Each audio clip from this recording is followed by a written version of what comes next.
स्वर्गलोक का आकाश सदैव सुनहरे प्रकाश से आलोकित रहता था। इंद्रदेव अपने ऐश्वर्य से संपन्न इंद्रासन पर विराजमान होकर देवताओं का नेतृत्व करते थे। उनके चारों ओर अप्सराएं नृत्य करती, गंधर्व संगीत गाते और मरुतगण उनका गुणगान करते। इस वैभव और ऐश्वर्य ने इंद्र के हृदय में एक सूक्ष्म अहंकार भर दिया था। उन्हें यह विश्वास हो गया था कि वे ही तीनों लोकों के सर्वश्रेष्ठ और सर्वाधिक शक्तिशाली हैं। एक दिन कुछ तपस्वी ब्राह्मण स्वर्गलोक में पहुंचे। उनके शरीर क्षीण थे, हड्डियां उभर आई थीं, वस्त्र पुराने थे और चेहरों पर तपस्या का तेज था।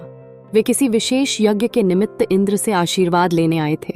सभा में प्रवेश करते ही उन्होंने विनम्र होकर प्रणाम किया, किंतु इंद्र ने उन्हें देखते ही व्यंग्य से ठहाका लगाया। अरे, ये कौन से प्राणी आ पहुंचे? दुबले पतले, कमजोर, जैसे एक झोंका हवा उड़ा ले जाए। क्या यही वे ब्राह्मण हैं जिनके विषय में सुना था कि वे तीनों लोगों को प्रभावित करते हैं?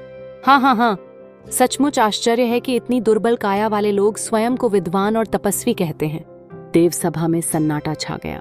गंधर्व और अप्सराएं भी चुप हो गए। ब्राह्मणों ने सिर झुका लिया, परंतु उनके हृदय में अपमान की अग्नि धधक उठी। उन्होंने कुछ न कहा, केवल इंद्र को प्रणाम किया और सभा से बाहर चले गए। बाहर निकलकर उनमें से एक वृद्ध ब्राह्मण ने कहा, भाइयों, यह इंद्र हमारे शरीर की दुर्बलता देखकर हमें तुच्छ समझ रहा है। क्या वह नहीं जानता कि तप और विद्या की शक्ति से ही देवताओं की रक्षा होती है? यदि ऋषियों का तप न हो तो स्वयं स्वर्गलोक भी स्थिर नहीं रह सकता। दूसरे ब्राह्मण ने कहा, सही कहा आपने। अब समय आ गया है कि इंद्र को उसकी मर्यादा याद दिलाई जाए। बाहुबल पर घमंड करने वाला यदि ज्ञान और तप की महत्ता नहीं समझेगा तो लोक व्यवस्था डगमगा जाएगी। सबने मिलकर संकल्प किया। वे एकांत में चले गए और कठोर तपस्या आरंभ की। मंत्रोच्चारण से वातावरण गूंजने लगा। अग्नि में आहुति पड़ी, आकाश में दिव्य गंध फैल गई। उनकी संयुक्त साधना से एक अद्भुत दिव्य शक्ति का जन्म हुआ। धीरे धीरे अग्नि से एक विशाल पक्षी प्रकट हुआ। उसके पंखों की लंबाई इतनी थी कि आकाश का आधा भाग ढक गया। उसकी आंखों में सूर्य के समान तेज था और उसकी गर्जना से दिशाएं कांप उठीं। यह कोई साधारण पक्षी नहीं था, बल्कि पक्षीराज गरुड़ स्वयं प्रकट हुए।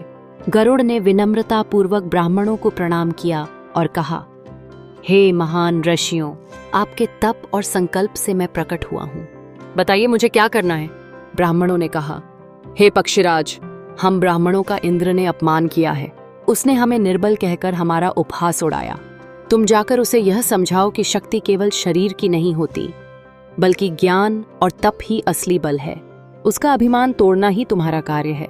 गरुड़ ने अपने विशाल पंख फैलाए और बिजली की गति से स्वर्गलोक की ओर उड़ चले।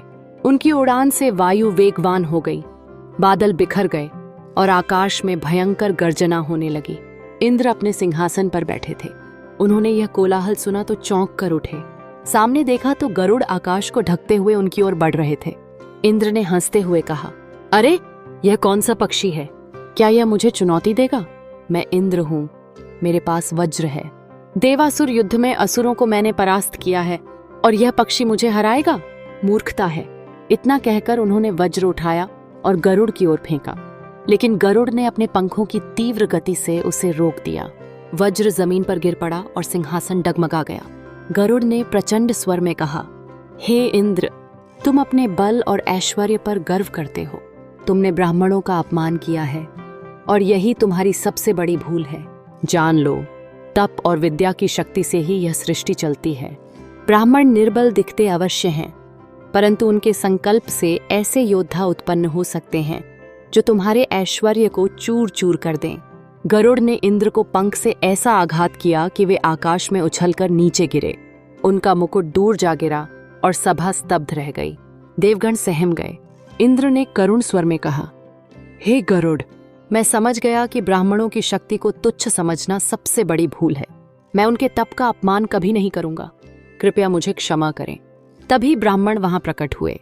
उन्होंने कहा, हे देवराज, हमारी इच्छा केवल तुम्हारा अहंकार दूर करना था। हम शांति और धर्म के मार्ग पर चलते हैं। आज तुमने यह शिक्षा पाई कि बाहुबल ही सब कुछ नहीं है, ज्ञान, तप और संयम ही सच्ची शक्ति है। इंद्र ने हाथ जोड़कर ब्राह्मणों से क्षमा मांगी। गरुड़ ने भी आशीर्वाद दिया और आकाश में विलीन हो गए। उस दिन से इंद्र अधिक विनम्र हो गए और उन्होंने संकल्प लिया कि वे कभी भी किसी के बाहरी रूप देखकर उसका उपहास नहीं करेंगे। यह कथा हमें सिखाती है कि अहंकार सदैव पतन का कारण बनता है।